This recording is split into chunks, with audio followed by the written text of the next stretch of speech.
Hey everybody, Midwest Picker here. My name is Dave. I'm a full-time RN, full-time father, husband, part-time reseller. This is another episode 10, I believe, of Midwest Picker Stories. Haven't done a story in a long time, so I'm kind of overdue.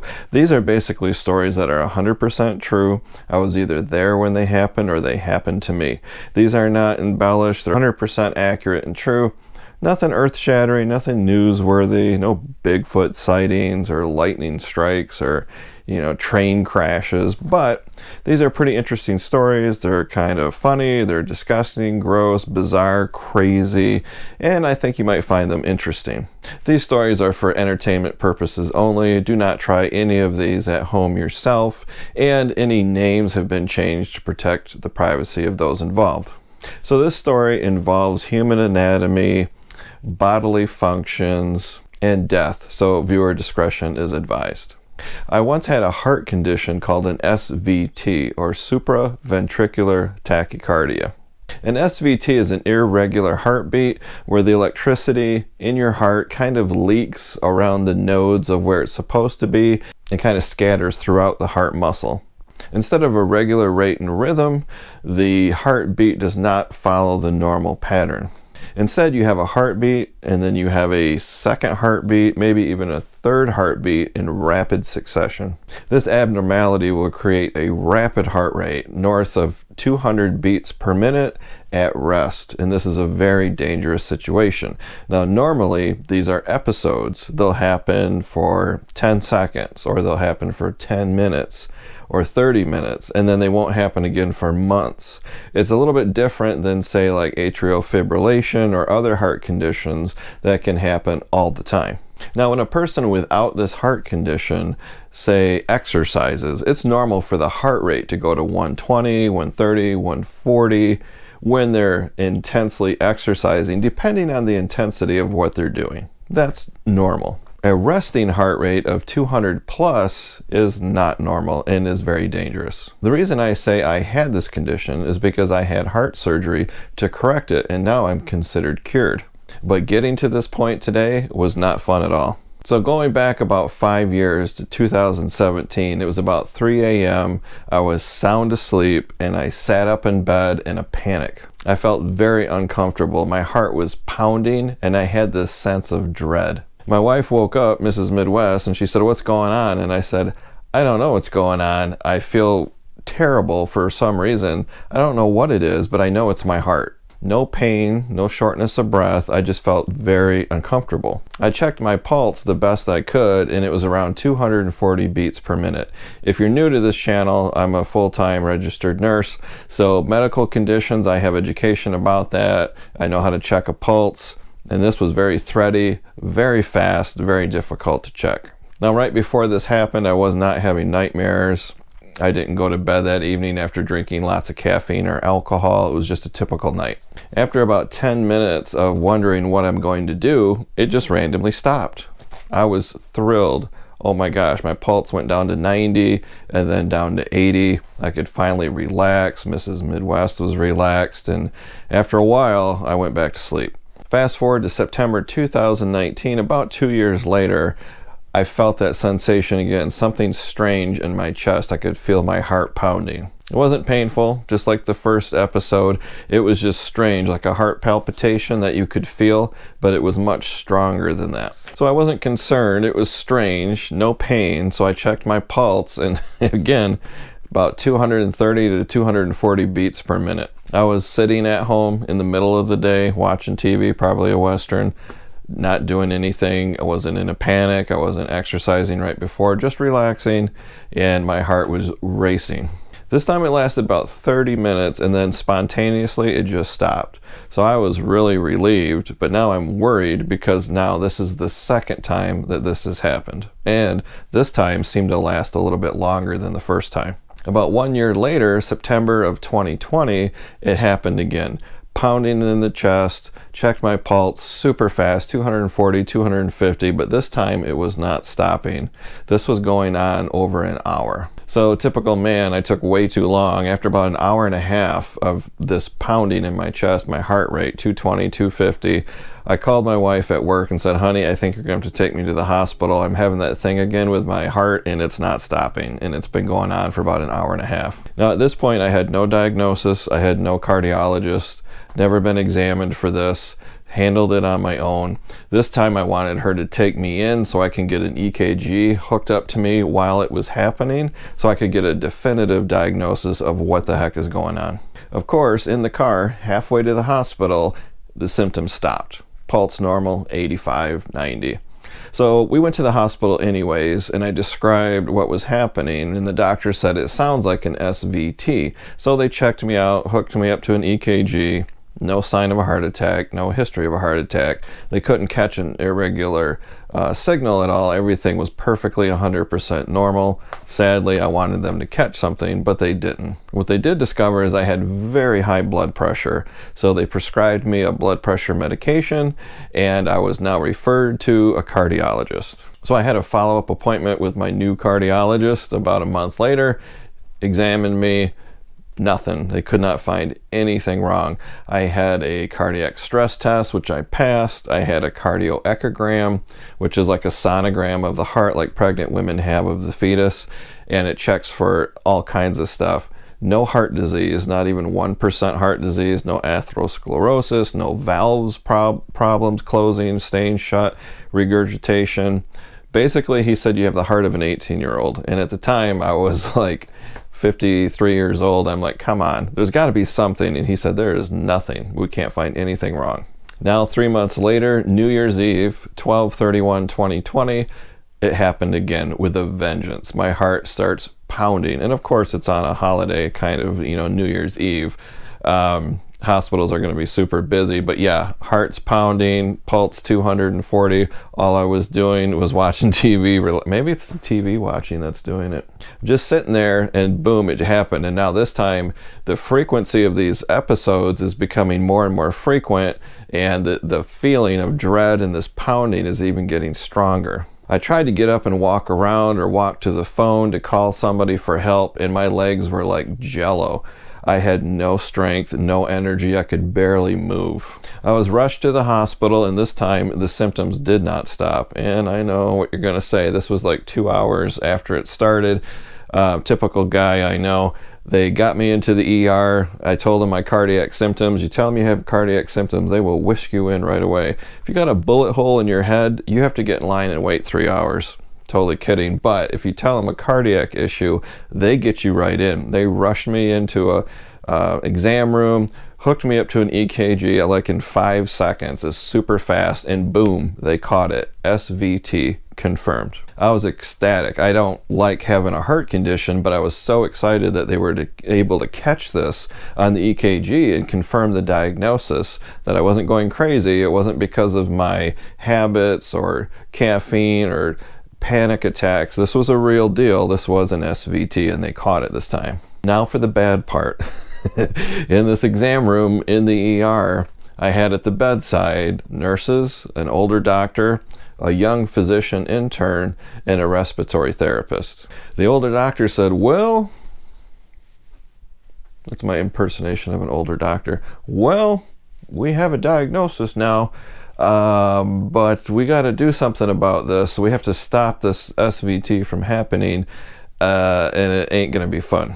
Quick question for my viewers right now. Have you ever called IT support on the telephone about a cell phone or a laptop, a tablet, and said it's not working, and the first thing they say is, can you turn it off and turn it back on again?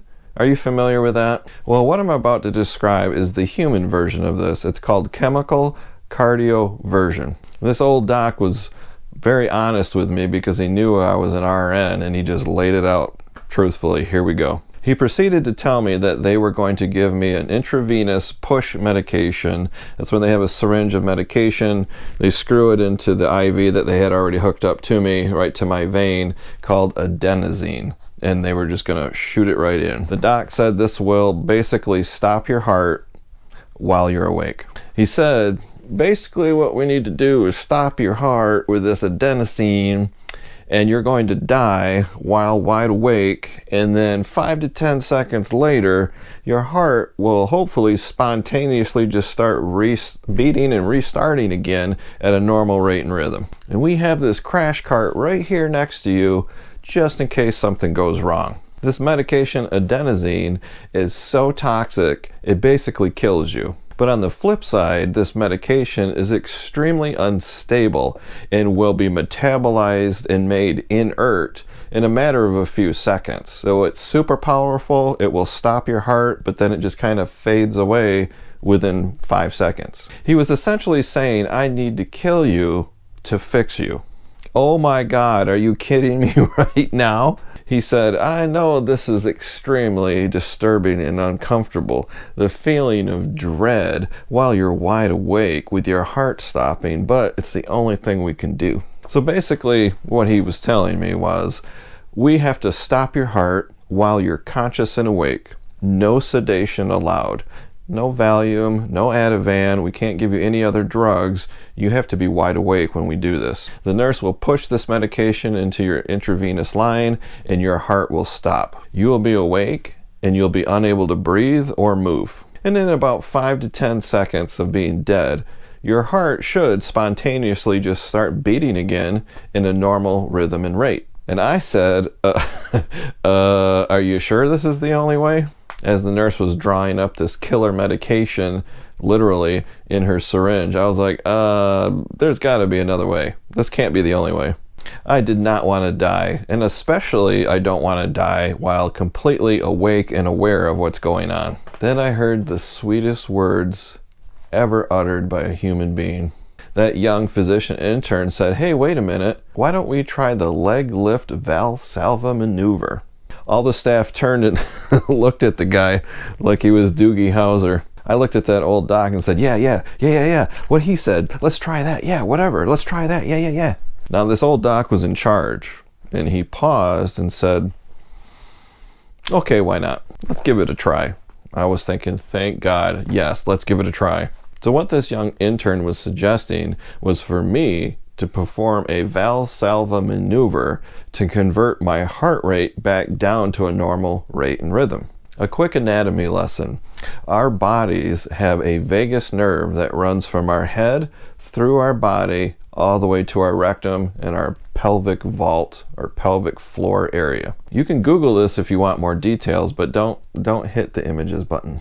Basically, if this vagus nerve is stimulated, weird things can happen. So for example, if you're a nurse and you have a quadriplegic patient, there may be an occasion where you have to manually, with a gloved hand, remove stool from their rectum. Quadriplegics often cannot have a bowel movement naturally and they have to have the stool removed. Now, I know what you're asking yourself right about now. Dave, what does digging stool out of someone's rectum with a gloved hand have to do with you in the ER and a doctor saying, I have to kill you to fix you? Great question. And I'm a nurse, so I'm going to tell you. If the vagus nerve is stimulated, either accidentally or intentionally, by either internal pressure, such as bearing down, or physical touch, such as massaging the side of your neck or removing stool from a rectum, that vagus nerve can get stimulated. And one of the potential side effects of that stimulation is a rapid drop in heartbeat. Oh, I see where you're going, Dave. But for a quadriplegic, this can be rather disturbing. If you stimulate the vagus nerve, they can have a rapid drop in heart rate. Well, their heart rate is normal. It's 40, 50, 60. They could experience a big drop in blood pressure, dizziness, a sense of dizziness, blurred vision. It doesn't feel good at all, especially if they're lying flat in bed. A power lifter who's like doing a deadlift or a power lift and they're grunting and they're bearing down really hard, that's very dangerous because if they bear down too hard, they could accidentally perform the Valsalva maneuver and they could pass out and faint while holding a barbell over their head. So back to the story. So this young intern physician said to me, what we're going to do is, on the count of 3, we're going to lift your feet and your legs straight up in the air while you're lying in bed, and we're going to bend your body in the shape of like the letter L. And at the same time, you're going to have this little plastic tube, and you're going to bear down and blow into it. The air is not going to go anywhere. As hard and as long as you can, essentially holding my breath, bearing down while they bend me into the shape of the letter L for as long as I can do it. And this might reduce your heart rate and return it to a normal rate and rhythm. It's rare that this ever works, but heck yes, I'm willing to try anything at this point. So the nurse handed me this empty syringe, no plunger, no needle, no nothing. Told me, when count of 3, blow into it as hard as you can. And the staff, they all got prepared and put their hands under my feet and my legs. And they counted 1, 2, 3, and my legs, boom, straight up in the air. I was like a pretzel, and I blew into this. I'm not going to do it now, but I blew into that thing as hard as I could, and I was determined. My face was turning beet red, and I said, I'm going to do this until I pass out. I think I did it for about 10 to 12 seconds, and then I just had to, exhale as hard as I could. But they kept my legs straight up in the air, pointed towards the ceiling, and they were all staring at the EKG and the heart monitor. So with my legs straight up in the air, I couldn't see what was going on. And after what seemed like maybe 15 seconds, they all let out a big cheer. And I'm looking around my legs. I'm like, what is it? The old doc was really excited. He said, we did it. Your heart rate is 95. From 250 down to 95. I couldn't believe it. I was overjoyed. Watching that nurse put the killer med back in the crash cart, put that thing away. Oh, I was so excited. So we waited about 5 minutes to make sure I was stable, and my heart rate slowly came down to like 90, 85, 82. We were all super excited. They did it. I did it. We did it. Heart rate back to normal. I can't tell you how happy I was. After about 3 hours of observation, got dressed, and I headed home. So there's no turning me off and back on again. But now my cardiologist was really interested in what had happened. The following day, my cardiologist got me right in, emergency appointment. He interviewed me. He went over all of my medical records and what had happened in the ER the night before. And he informed me, because of my history of it happening multiple times, and then this happened, that I am now a candidate for heart ablation surgery, and he scheduled it and got me in just 3 weeks later. My heart surgery was January 21, 2021, in the midst of COVID. Heart ablation surgery is the process of destroying little pieces of tissue inside of your heart in a very controlled and accurate location where they feel the electricity is leaking out, and they kind of cauterize or ablate those areas so the electricity, when you have a heartbeat, stays at a regular rate and rhythm.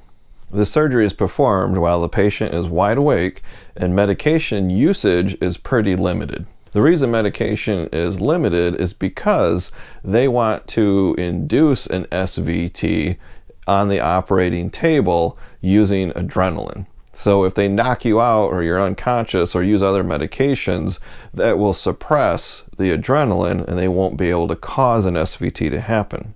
If they can cause an SVT to happen, they can map the location. So they have all kinds of high-tech equipment. The biggest EKG I've ever seen, I think I had 30 wires on my body.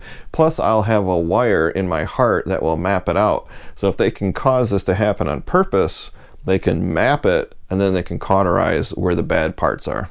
So now it's the day of the surgery. I'm prepped and ready to go. So they wheel me into surgery. They strap me and tie me down to the table. It'll come up soon why they did that. They shave my upper thigh groin area. I know, TMI.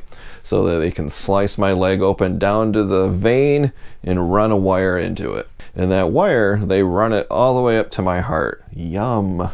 Now this wire contains wires inside of the wire. One does mapping, one is the zapper wire.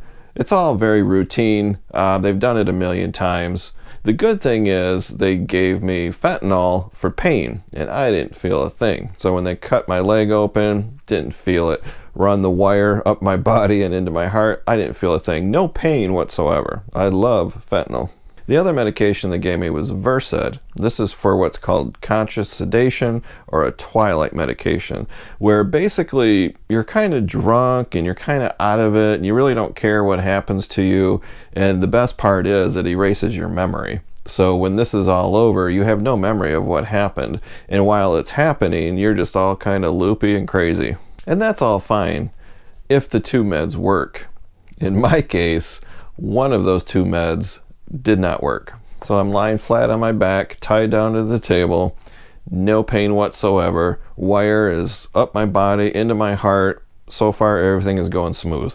The nurse to my left looked at me and she said, you kind of look pretty awake. I looked at her and I said, I am awake. I could get my car and drive down the highway right now. And I can feel everything. No pain, but I can feel everything. She was very nice and she said, well, I can give you one more small dose of Versed, but that's the max I can give, and that's it. So she gave me one more small dose of Versed. So after about 10-15 seconds of me watching her do this, I looked up at her and I said, when did this second dose start working? And she awkwardly said, it's supposed to be working right now. But it wasn't working. So apparently I'm immune to the medication Versed, and with this surgery, I'm about to experience and feel everything. She quickly notified the surgeon what was happening, and he came over to me at the head of the table and he asked me, do you want to continue? And I said to him, well, I ain't doing this again. So let's proceed and get this over with. He cautioned me that it was going to feel very uncomfortable. He said, okay, I still want to proceed. He said the reason it's going to feel uncomfortable is because we're going to administer enough adrenaline to get your heart rate to 250 beats per minute in 1 second. Then they will hopefully cause an SVT to happen. They can map it and they can ablate it or cauterize it, and we'll be done. He said the adrenaline should wear off in about 3 minutes. Okay, I thought, I can do this. So they proceeded, and they gave me the adrenaline, and holy crap, I thought there was a jackrabbit in my chest kicking against my sternum. Bam, bam, bam, bam. I felt terrible. I was like, holy cow, no wonder they have me strapped down to this table. I started squirming and bending. I was like, ah. And I thought, okay, well, let's just do this so we can get it over with. Now, it's one thing if you're running through the woods because you're being chased by a bear and your adrenaline is pumping and your heart is beating, your muscles are being used and you're breathing and you're sweating. That's different. You need that adrenaline and your body is burning off energy. But when you have that much adrenaline and your heart rate is that fast and you're tied down flat on your back, you're not burning any energy. You're not using your muscles. It's a very unusual and uncomfortable feeling. And of course, you knew this was going to happen. The surgeon is looking at the monitor and he goes, oh crap, no SVT. The surgeon said, I'm sorry for this, but we're going to have to try again. We're going to give you a larger dose of adrenaline. This time my heart rate went up to 275. I was writhing and wriggling and fighting against those straps. It was so terrible. The nurse kept apologizing. It wasn't her fault. And it just had to be done. This was round 2. They figured if they could get my heart even faster, they could trigger an SVT to happen. And of course, no SVT. They couldn't map anything because nothing happened. Oh, great. The surgeon said, okay, we're going to try it for a 3rd time and then we're done. He pushed the maximum dose of adrenaline and my heart went up to 300 beats per minute. I was thinking to myself, aren't they worried that I might have a heart attack? Apparently they're not. I wanted to die. I said a few choice words. That poor nurse had to hear me. I thought I was going to break those straps. I was just flexing all my muscles and squirming. I wanted to get out of there so bad. That's like the worst 30 seconds of your life. Oh my gosh, it was terrible. No SVT. So the surgeon picks up the phone and he calls his boss to get advice on what to do. And as he's on the phone, I started to feel more comfortable and I'm glancing up at the heart monitor. My heart rate came down to about 90. The adrenaline wore off. I was feeling a little bit better. Surgeon hung up the phone. He came over to me and he said, I'm really sorry. We've done everything we could do. We just cannot trigger an SVT to happen so that we can map it and ablate it. He said the only option we have is to make an educated guess on to where to do the ablation or the cauterization and just hope we get the right spot. I said, go for it, because I ain't doing this again. There is no way. So they did the zappy zappy burn burn based on an educated guess. I didn't feel a thing because, you know, the fentanyl, woohoo, that was fine. And they did what they thought was in the right spot, and the surgery was done. And in recovery, when they wheeled me into recovery, Mrs. Midwest was waiting for me, and I explained to her everything that happened, down to the last detail. I had full memory of the entire experience. The surgeon came into the recovery room and he explained to me and my wife that he was 77% sure that he got the right spot. Well, it's been a year and a half and I've never had another SVT episode ever again. My cardiologist is convinced that the heart surgery was a complete success and I've been cured of having SVTs. So that's the story, guys. It was pretty crazy, pretty wild. I don't wish that on my worst enemy. If you know anybody that is suffering from this kind of heart condition, keep this in the back of your mind. If you're with a loved one in the emergency room, remember that Valsalva maneuver. You can maybe suggest that to them and you could avoid turning your loved one off and back on again and do that instead. So that's it, guys. Hope you liked this story. It's been a long time since a story video was put up. I have a bunch of others, probably 20 other ones. I might combine like 2 short stories into one video. Who knows? But that's it. Till next time. See ya.